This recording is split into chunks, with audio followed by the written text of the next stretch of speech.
Hey everyone, now that the iPhone 10 is finally in stores, we thought we'll give you a quick look at the interface again and show you some tips and tricks specific to the iPhone 10. Now you know that there's no home button, so there are a few different ways of doing things that you would be used to if you're an iPhone user. So let me lock the screen and show you these two little icons here. That's the flashlight and the camera. Now you have to just do a quick 3D touch on these to activate them. So a 3D touch here activates the flashlight, and a 3D touch here goes straight into the camera. Now you could always do the older gesture, like just slide here and you're in the camera, but it's nice to know there are some new additions. Next, wanted to talk about reachability. Reachability allows you to shrink the size of the screen. Now this was always there in the plus size versions. Now here it's switched off by default. You need to go into settings, general and accessibility, and you'll find the reachability option there, and you can turn that on. Once you do that, you just swipe down from the bottom of the screen over here, and there you have it, reachability is on. Just swipe back up and then you can come back to the normal screen.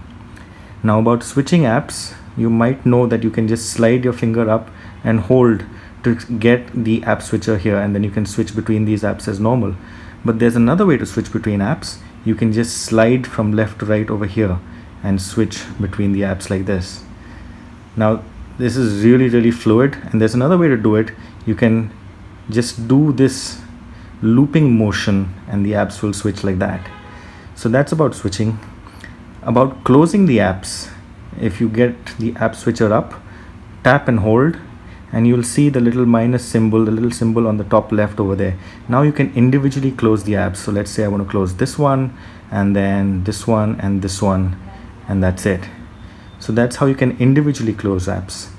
Now about the screenshot. Now earlier you had to use the home button for the screenshot, which is now not there. So for screenshots now you do volume up and power.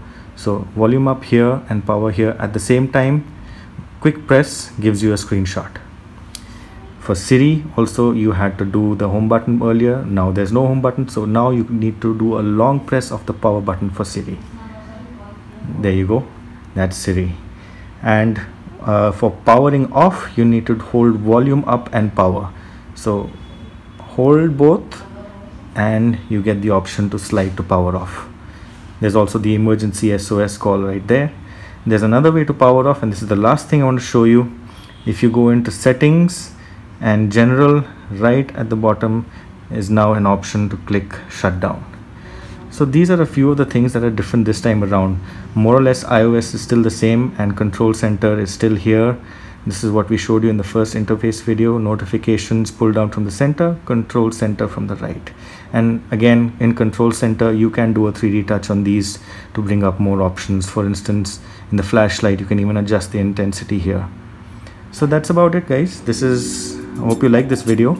Let us know if there's anything else you want to know specifically about the iPhone 10.